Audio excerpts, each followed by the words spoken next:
உன் அப்பா சொல்கிறதுலையும் கொஞ்சோண்டு அர்த்தம் இருக்குன்னு எனக்கு தோணுதுடா. என்னென்னா மரியாதையான வாழ்க்கை வேணும்னா நமக்கு ஒரு பொழப்பு வேணும். என்ன சொல்கிறேன்? நான் ஒரு யோசனை சொல்கிறேன். நான் இந்த வீட்டை விற்று எல்லா பிள்ளைகளுக்கும் பங்கு பிடிச்சி கொடுத்துடலான்னு என்னென்னவோ முயற்சி பண்ணுறேன். ஒரு பேரை வாங்க வர மாட்டேன்றான். நீ எப்படியாவது முயற்சி பண்ணி இந்த வீட்டை விற்றுப்படுறான். வித்துட்டேன்னா உனக்கு வர வேண்டிய பங்கு, என் பங்கு, இவன் பங்கு, ஏன்னா உமா கொடுப்பீல்ல? என் பங்கு என்ன, இவங்க அண்ணன் பங்கையும் சேர்த்து தரேன். எங்கள் எல்லாரும் பங்கையும் சேர்த்து 4 பங்கு. ஓகே, இந்த வீட்டை விற்க முயற்சி பண்ணுறேன். இந்த ப்ராப்பர்ட்டியோட வேல்யூ 30 கோடி ரூபா. 16 பேர் லீகலைஸ்ல இதுல வந்து கையெழுத்து போட்டா ஒரே செக்ல கொடுத்துறேன். இது ஒரு பிரச்சனையா சார்? இன்னும் 2 நாள் எல்லாத்தையும் கையெழுத்து வாங்கி கொடுத்துறேன். என்ன பங்கு டன்னு தானே? கமிஷன் கன்ஃபார்ம் தானே? ஷுவர் டபுள் டன்னு.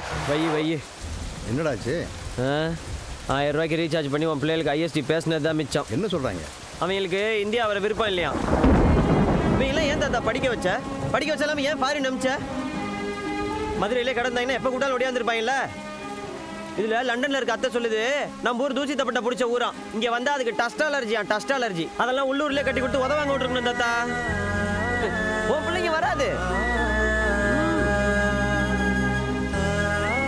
இந்த வீட்டை வித்து செட்டில் ஆயிடலாம்னு நினைச்சேன். நடக்காது போல இருக்கு. ஏய், ஏன்டா கவலைப்படுறேன்? நான் இருக்கேன்டா. அவங்க வருவாங்க.